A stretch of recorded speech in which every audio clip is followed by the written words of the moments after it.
and we will be live. So okay, I'm just gonna kick things off. All right. So hi Joe. So thanks for joining me as my podcast guest. I know I joined your live before, and I know like you're also a very big fan of podcasts since you actually host one yourself. So just to help the audience to know a little bit more about you, why don't you share a bit with us about your role as the CEO of Esco Media? And what's your podcast about? Yeah, absolutely. So I wear a couple different hats, one of which, as you mentioned, is the CEO of Esco Media. And essentially what we're doing there is working with B2B brands to help them accelerate pipeline and improve their conversions through content and social. You also mentioned the podcast, so I'll go ahead and plug that real quick. I also host the B2B Marketing Asia podcast, which is, as you can imagine, everything B2B in Asia. So we interview leaders across the region to get their insights on what they're doing. And then my third hat, which I wear, is I'm a lecturer professor at ESSEC Business School, which is one of the top ranked business schools in the world. So that's my passion project. Man, you're very busy, man. Running a company, hosting a podcast, and also sort of like giving back to the community, right? Just teaching students about what's marketing is about. Yeah, I try to stay very busy. Okay, so but I want to understand more about like where you came from though. Like when you first graduated from uni, why marketing? Did you want to be a marketer like since you graduated from uni or since you were actually studying uni? Yeah, so very interesting question. I always kind of wanted to be in the advertising world. I think I always enjoyed, dissecting ads, even as a young child. But then I realized I heard about the culture of advertising agencies, and I realized that wasn't really right for me. So I moved into marketing. And so how I got my foot into marketing was I was asked to do marketing for a local store, like a local student store in my high school. And so I loved the experience, and I was like, well, if this is this is marketing, then I would love to do this full time. And so I did my bachelor's in marketing, and I've been kind of in it ever since, but in a diverse route because I actually started as so after graduation, excuse me, back up. I started as a marketing research analyst at a venture capital firm. And then after that, I left it. It's a very good job to move to China to pursue my master's. Okay, so you went to China to do your master's, but you were from US, and then slowly and steadily because marketing is a big, I would say it's a big world, right? There are tons of stuff you can do in marketing, PR, I don't know, content, performance marketing, whatever. So how did you slowly, I don't know, identify like the one thing or one or two things that you really enjoyed and become even you said that in your own sort of like headline or in your name in the LinkedIn profile, you're the B2B brand builder. What, like, why B2B? Why not B2C? Why not e-com and stuff like that? Like how did your story or your role eventually evolve to become the B2B brand builder? Very, very good question. So actually, after I graduated from my master's program, I took a job as a journalist. So my first job post my master's was a journalist in northern China, covering all things business and entertainment. So that really gave me exposure in terms of interviewing different executives, finding out about their business. And I was always fascinated about, the personalities, the process behind it. And so that kind of stuck with me early on. And I've always enjoyed writing. It's always been my passion, even to today. And so after I was a journalist, I moved into PR and comms. So I was doing PR and comms for Nike, Mercedes-Benz back in China. I was working on things like the Beijing Olympics. So it was very, very exciting. But then I realized that the PR space still has a long way to go. It's very traditional. And so for me, it wasn't moving fast enough. And that's when I decided to make the shift into digital marketing. This was about 6, 7 years ago. And I haven't looked back since. Okay, so you started off from a PR to become digital marketing. What fascinated you so much about digital marketing? I think so. That's where I saw the potential going. I saw that there was kind of a slowdown in terms of the demand for PR and its value within an organization, and a strong uptick in terms of digital marketing. The way a lot of organizations were moving from traditional to digital, the way they were moving their spend, their strategy. So I wanted to learn as much as I could early on, such that I could be part of it whenever it did finally take off.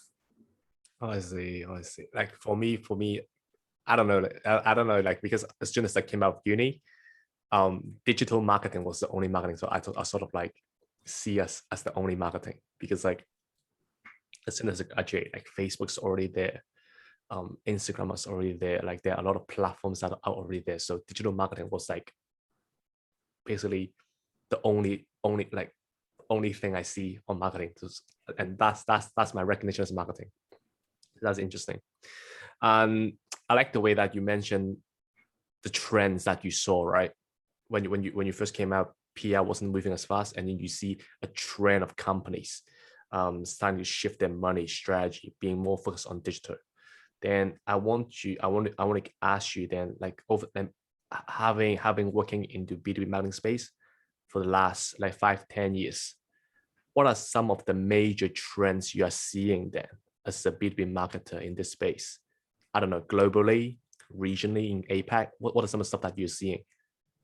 Yeah, one interesting phenomenon, and I think this is nothing new to all the B2B listeners listening, is the shift from mass marketing to more specific. So you think of account-based marketing, ABM has kind of gotten really, really popular, particularly in the past few years. It's already been very well mature in terms of the US, Australia, but now it's getting more and more popular in APAC. So I personally love the ABM approach because my approach to building businesses is very one-on-one or one to few anyways. I tend to work with a lot of enterprise accounts. So for us, it works out very well. But I really think it depends on your organization, how you structure it from your, per ticket price. So for example, if your per ticket price is, over 100K, then the ABM strategy makes, perfect sense. If you're a SaaS company and you have a product which is about maybe $1,000 a month, then that strategy may not make sense. You may focus on other things like, inbound marketing, potentially performance marketing. That's not to say you can't do ABM with other, parts of, performance and inbound, but I think the way you structured is a little bit different because you're focusing on a very specific target list of accounts. And that's what we're doing with a lot of our clients right now, is helping them connect with decision makers at very specific accounts that they've outlined for that specific quarter. So that's exciting. Okay, now it's getting interesting. Okay, now it's getting interesting because you talk about ABM. ABM has been a buzzwords for a while now. A lot of companies they think they should do it, and a lot of company thinks differently what ABM is. A lot of company they think ABM is just taking a list of company names. Okay, these are the companies that I want. Let's go upload them on LinkedIn and target them. That's what they call ABM. So, what is ABM in your mind? What is the ABM strategy? I mean, it's a tough one. I think we've talked about this in my podcast as well. There's different strategies within ABM. So there's one to many, which for me is still digital marketing. There's one to few, so going after a specific basket of accounts at a certain time, or one to one. So there's even within ABM, there's different strategies underneath it.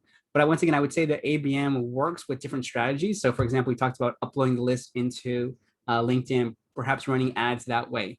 You could focus on, the traditional things like once you've focused on who are your key accounts that you want to close that quarter, can you invite them to specific roundtables or specific private events? So there's a bunch of different strategies that you can implement.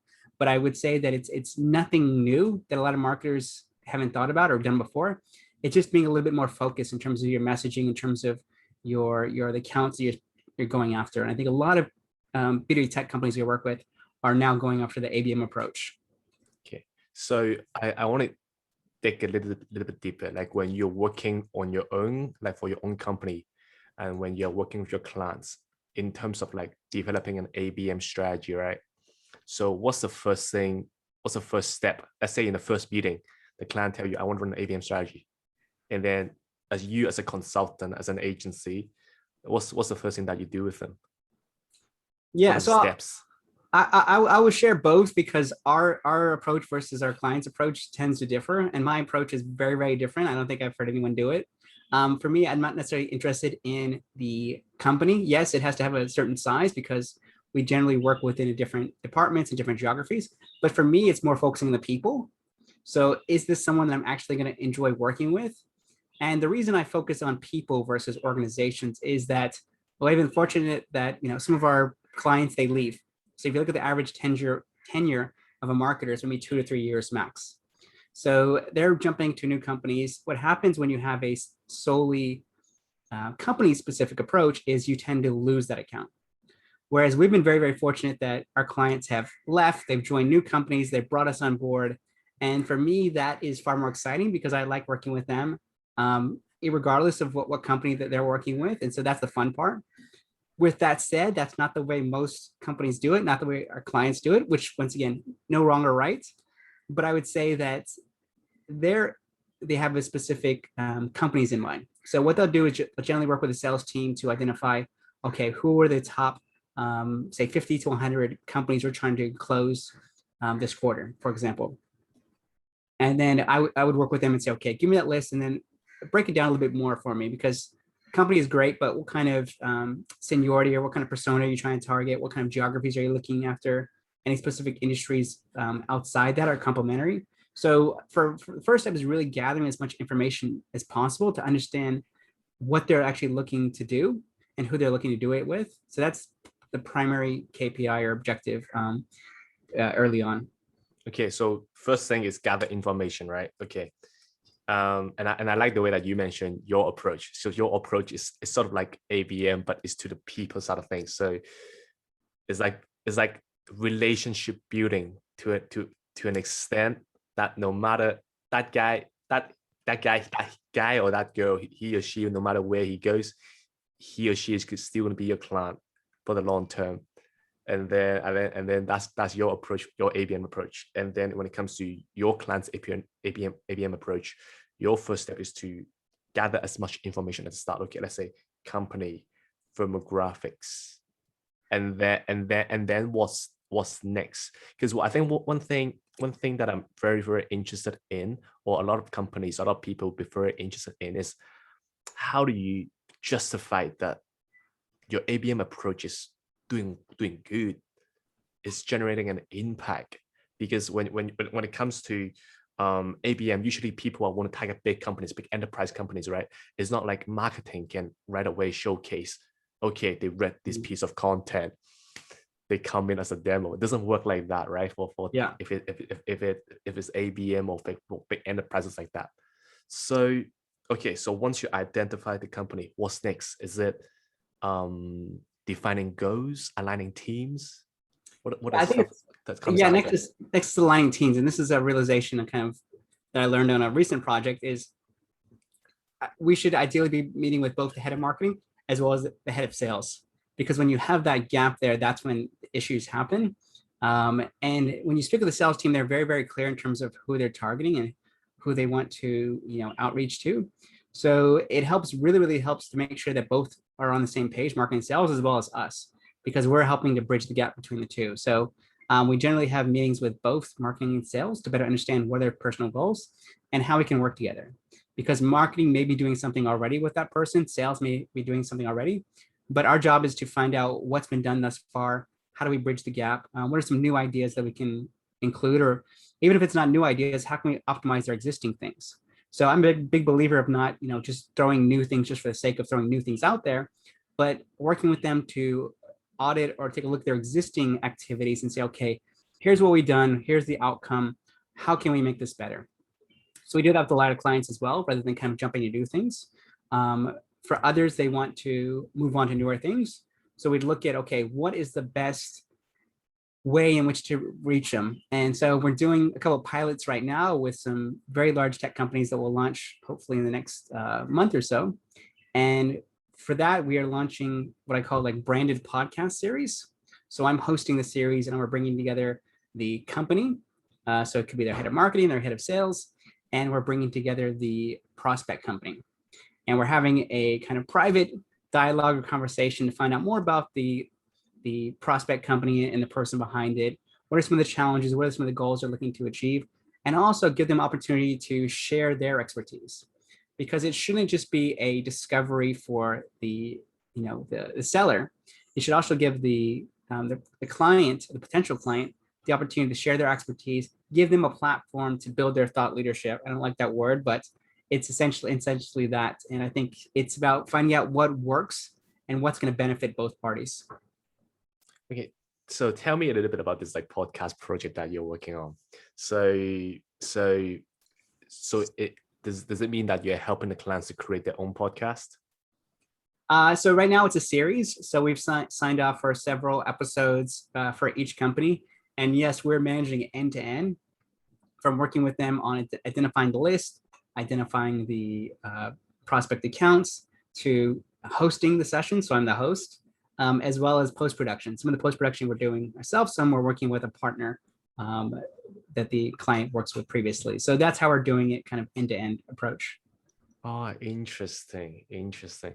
But on one end, on one challenge that I might have is like, let's say like I personally I do have some clients that they want to run thought leadership campaign as well. But then the thing is that um they needed a host who also needs to, because they are in a very niche industry. Mm. It's like warehouse robotics. So I think one challenge that they would have is like having someone who is also expert enough as a host to interview another expert who is Mm. also in that field. So I think do you face that challenge as well, like within your target audience group? Yes, I mean, I'm kind of cheating in a way because we work with a lot of MarTech companies. So with MarTech, they're selling to our other marketing and salespeople. So I understand the space very, very well. I understand what are the right questions to ask. But I think, yes, to your point, I have seen other industries do this. So those who focus on, for example, IT or manufacturing, having someone that comes from that background who can ask the right questions can definitely help. There's two different ways of going about it. If you have the host or the expert internally, and this is a challenge for a lot of organizations where they may have an expert, but they don't really do very well on camera. And so you have someone who's talking through very technical, knows what they're talking about, but it's very difficult to watch. And I've had some clients try to do it internally, really struggle with that. So I guess the first recommendation I would give for them is, okay, how do you elevate some of the communication skills of that expert so that you can do it in-house? Alternatively, what you can do is work with a third party or an influencer. Once again, not really a big fan of that word, but an influencer who is very well known in that space, who gets it, and work with them. So two different approaches, no wrong or right, depending on what resources they have in-house currently. And talking about like the podcast stuff that you're doing with companies that you're interviewing the accounts or the person that they want to go after, right? So when you are working with the head of marketing, when you guys are sort of like finalizing the proposal to ask for, okay, to get approval in terms of doing this, right? Did you have any challenges or pushback from like sales, from like, I don't know, the management team saying, how, asking you, oh, how is this going to bring us sales? How is this going to like bring more revenue into these accounts that we're targeting? So funny enough, this idea that we had of launching this series was not mine. My clients actually brought it to me and said, "Can you do it?" And I said, "Okay, sure." So they were already pre-sold by the time they got to me. They just said, "Okay, here's our budget. Here's what we're looking to do. Can you do it? Yes or no?" And so, of course, I said yes, and we've implemented it very successfully. But back to your question, no, we haven't gotten any pushback, knock on wood, yet, because at the end of the day, sales more than anyone sees the value out of it. Because, for example, let's say that you're trying to reach a particular stakeholder. Let's say it's telecoms. We'll just say Singtel, for example. Let's say you're trying to reach the head of marketing at Singtel, and they're ghosting you. They're not responding to your LinkedIn messages. They haven't responded to your email invites, and you've gotten very frustrated. You say, okay, how do I build a relationship with that person? So that's where we kind of stepped in and say, okay, well, we know that person. We're happy to facilitate a conversation between both parties. And so if you think about it from the sales point of view, it's like, yeah, okay, sure. The marketing is managing it. I'll have to step in for the conversation. And yeah, I mean, more than happy to do that. So to your point, no, we haven't got any pushback on it yet. I think the caveat is the budget, because it is mostly an enterprise thing we're working with, making sure that we're working on a different series. So we don't promise like one-offs, because it's very difficult to get any results of a one-off. But if you have, say, 5 to 10 episodes lined up that you've already have the marketing communications you can build off the back of that. So for example, we're doing very much this format, video conversations. We'll take that and we'll break it up into bite-sized pieces for social, for the newsletter, for landing pages, and so on. So it really, really benefits both marketing and sales when you think about it that way. Okay. I like the way like you mentioned results, right? And I like the way you break. First of all, I just want like the way that you're saying that you're turning this not only into an ABM strategy, but you're turning it into a content ABM plus sort of content strategy, because you can use it, you can leverage it to do so much on it. So the impact of it is more than just what you get for the dollar, right? You can actually save a lot of time and effort thinking about what to write. Absolutely. And this is one thing that we are kind of known for is combining content plus ABM. Because to your point, yes, we could have just done it private event, closed it there, which most folks do. But we're saying, okay, as someone who does a lot of content, how can we get more bang for our buck? And also it extremely benefits the client as well too, that we've seen for our own organization, is that when we're posting, let's say, going back to the Singtel example, let's say we've done an interview with Singtel, then you better bet that the head of marketing at M1, the head of marketing at Circles Life is going to watch it, because they're always trying to figure out what the peers are up to. So you're by default getting exposure to so many different similar prospect companies by releasing that content in a smart way. But yes, that's something that we're adding on to the additional results factor. And it's sort of like a case study, right? You sort of see your competitors is using your product, and then they're using that. Okay, let me check it out, and then just maybe, and then next time when you pitch to another company that's a similar Singtel, you say, we just did a podcast, we just did an interview with Singtel. Here it is. Do you want to join as well? It's like, what are they doing? I want to be on this thing. Exactly. There, I mean, it's a psychological factor. We talk about it in my business school class in terms of mirroring. So, for example, they'll want to know, okay, if you ask them on the series, who else have you done? So, for example, let's say we've done the head of OCBC, and now we're looking at to do the head of DBS, for example. It's very easy to have that conversation because they can say, okay, here's what OCBC has done. Obviously, we're going to have a different interview or a different angle for you, but at least you can see what your peers are doing. And so that helps reduce the apprehension, because they, okay, if OCBC done it, then sure, we might as well do it too. Or why aren't we doing it? So there's so many different psychological factors that come into play once you have that additional, so that original interviews shot and promoted. Yeah, and exactly. And those guys are rejecting your email or rejecting your request and stuff because they don't want to be sold. And then if you open up as a conversation with them on their expertise, okay, they might be more willing to accept it, right? Okay, but like, okay, how do you measure it? Like because you were saying about you need to launch a series of them to get results. What sort of results or impact do you align with the clients? Because this is something very hard to measure, right? It is a bit challenging. I think we have to have both marketing and sales KPIs. I mean, the holy grail is that, you know, they close all of the accounts within 3 to 6 months. That's the ideal situation. Realistically, you know, even in sales, the best sales people are not able to close at that rate.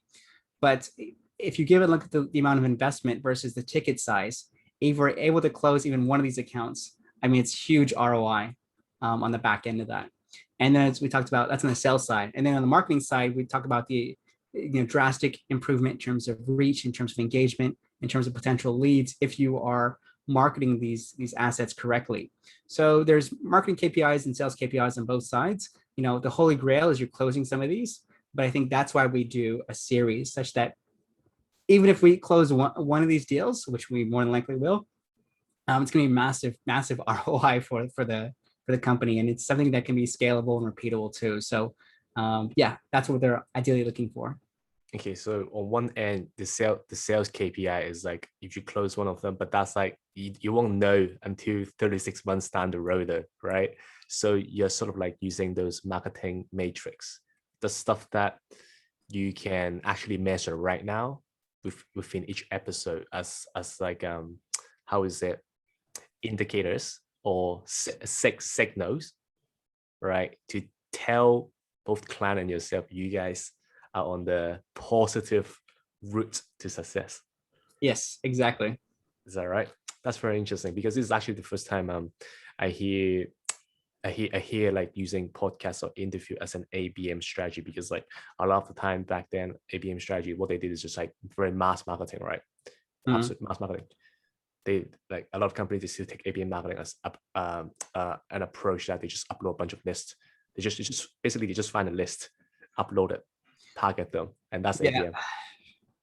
Yeah, I mean, it could be one tactic, but I don't think that as a standalone tactic is going to be super effective. You have to marry it with different tactics and approaches, and I think that's what we're trying to do as well with our approach. Okay. Okay, Joe, thanks for it. Like, I know you need to run within a few minutes, so like I think I got a lot out of you. But before we end, I just want to play a little game with you. So what I'm gonna do right now, basically, I will shout out a lot of like objects or items, right? So I want you to answer me right away, like a rapid fire questions. You need to answer me right away. The first brand or company that comes into your mind when I fire out like these sort of like objects or items that I list out. Okay. Are you ready? Okay, let's go. Okay. Shoes, Shoes, Nike, TV, uh, Sony, drinks, uh, Dasani, water, CRM, CRM. I gotta go with Marketo, SEO, SEO, Ahrefs. email. Uh, gotta go with Marketo, Okay. Project management, Project Management, Trello, analytics, analytics software. Google. Okay. Okay. Interesting. Like, because I like some of your answers. Because for shoes, I definitely chose Nike as well. Yeah, And I sort of guessed that like for TV, a lot of people would choose Sony. they do. And They do the best. Yeah. yeah, and it's interesting to see what sort of brands like comes into people's mind when I shout out like these different items, because like some of my list is actually very similar to your list as well. Ah, yeah. That's good. It's good to hear that. Okay. Thank you, Joe. Thank you very much for you. So if people want to find you and contact you, where should they, I don't know, find you? Where can they identify you? Yeah, I mean, you can always find me on LinkedIn. I'm always hiding out there. So if you type in Joe Escobedo or just type in B2B brand builder, you'll find me that way too. Whichever is easier, just connect. Let me know that you heard about me through this podcast, and I'm happy to get in touch. Awesome. Thank you very much, Joe. Thank you for your time. Thanks for your sharing about ABM. That was very interesting. I'm sure like the audience will love it. Yeah, my pleasure. Okay. Thank you, man. I'm not going to bother you anymore. So we'll chat later. All right, sounds good.